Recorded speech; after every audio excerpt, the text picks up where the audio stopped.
मुख्यमंत्री ने जनपद वाराणसी के विकास कार्यों की प्रगति एवं कानून व्यवस्था की समीक्षा की। उन्होंने दाल मंडी सड़क चौड़ीकरण हेतु भूमि अधिग्रहण कार्यों को शीघ्रता से किए जाने तथा सड़क निर्माण कार्य में तेजी लाने के निर्देश दिए।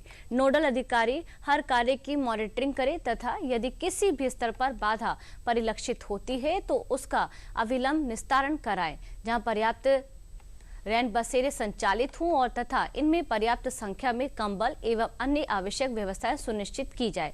अवैध कब्जा करने वाले माफियाओं, पेशेवर गुंडों, चैन स्नैचर्स के खिलाफ सख्त कार्रवाई की जाए। जनपद में वर्ष 2014 से वर्ष 2025 तक 35,155 करोड़ रुपए लागत के 486 प्रोजेक्ट्स पूर्ण किए गए हैं, जहां वर्तमान में 17,915 करोड़ रुपए लागत के 128 प्रोजेक्ट्स गतिमान हैं। इस अवसर पर उन्होंने टाउन हॉल में बने रैन बसेरे का दौरा भी किया और वहां लोगों को खाना और कंबल भी बांटे। वाराणसी के एडीएम सदानंद गुप्ता ने कहा कि मुख्यमंत्री योगी आदित्यनाथ का विजन बहुत स्पष्ट है। इसी क्रम में यहां बहुत सारे प्रयास किए गए हैं। यहां वाईफाई के साथ कई सुविधाएं दी गई हैं। जनपद में कुल 28 रैन बसेरे बनाए गए हैं। जनपद वाराणसी में स्वयं माननीय मुख्यमंत्री जी का भ्रमण हुआ है।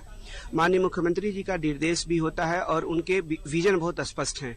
बदलता हुआ परिवेश है, बदलती हुई सुविधाओं को हमें देना है। उसके क्रम में हम लोग यहाँ पर बहुत सारा प्रयास किए हैं। नगर निगम के द्वारा, जिलाधिकारी महोदय के द्वारा, कमिश्नर सर के निर्देश में हम लोग यहाँ पर कार्य कर रहे हैं। और आप देखेंगे वाईफाई है।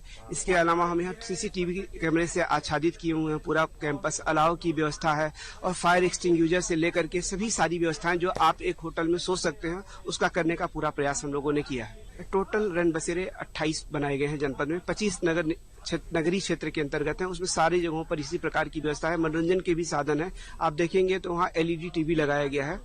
सारी व्यवस्था है वहाँ पर।